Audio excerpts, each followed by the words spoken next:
Joining us now, Tennessee's Mark Green. Congressman, you know, it is unreasonable and wrong to blame Dr. Fauci for the pandemic. We're not talking about that. This is about oversight. It's about stopping another pandemic that killed more than 600,000 Americans and 4 million worldwide. Dr. Fauci's oversight, his explanations are not so cinematically picture perfect. What do you say? No, I agree 100%, and I agree with Senator, Rand Paul. It's very concerning, both what he said to Congress and his emails. We've FOIA'd these emails, and we now know that he was suspicious about gain-of-function research. He was very concerned about the NIH and his organization funding gain of research through this organization called EcoHealth. I mean, we know for a fact that money was given to EcoHealth. We know for a fact that they gave over $600,000 to the Wuhan lab, and the Wuhan lab was doing gain-of-function research. So his statements to Congress are at a minimum suspect. You know, he never at any point addressed the facts that the money was given to the Wuhan lab, was indeed for gain of function. The Wuhan lab's chief scientist said so in 2017, that they attributed NIH funding for this supervirus research. Rutgers and MIT said, yeah, they looked at that work and said, yeah, it was gain of function. And the NIH started funding this more than a generation ago, right before the SARS virus broke out. Again, the issue of oversight is huge. He can't sit there and testify he doesn't know how the Wuhan lab money was used, taxpayer money was used, that he's authorizing and signing off on. Yeah, and his integrity is somewhat in question because, here they are asserting that this is very clearly from a pangolin.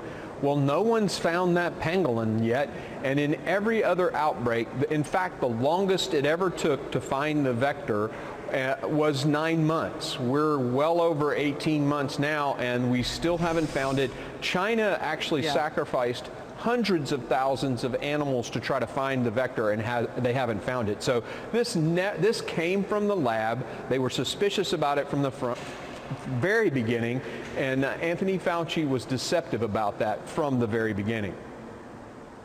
It downplayed, and also the fact that 3 Wuhan lab workers were hospitalized with COVID-like symptoms in November 2019. China has a long history of lab accidents. The government says the Wuhan lab was working on bioweapons with China's military. Dr. Fauci, even though he denies the funding, he talked about it 3 years ago when the NIH restarted funding of gain-of-function research. Watch this. So let me just go on about NIH lifts funding pause on gain-of-function research. So let me explain this a little, because whenever this comes out, there's always the pushing back and forth from the press. So like NIH now is going to do dangerous research. No, as a matter of fact, it's exactly the opposite. So a framework has been now established to guide funding decisions on proposed research that might be anticipated to create, transfer, or use enhanced potential pandemic pathogens. You know, scientists keep saying you don't need this research to make vaccines. But here, let me back up. He's now making up his own definition of gain of function, ad hoc and on the fly in testimony. He's being criticized for hiding behind a technical definition to deny that the NIH was funding this, that it didn't meet their new gain of function definition. Go ahead, Congressman. Yeah, no, if he thought there was a concern about the definition, why did he send that email back at the very beginning of the outbreak? I mean, he understands what gain of function is. He knows the purpose is to replicate virus in the laboratory in a rapid manner so that it can be studied, and he also understands the danger of a leak from that. So here we are funding a laboratory with known leaks, doing gain of function research, and a country that is at a minimum a competitor, and some would suspect an enemy. Some would call them an enemy. So here we are giving them the capacity to do this. It's absurd.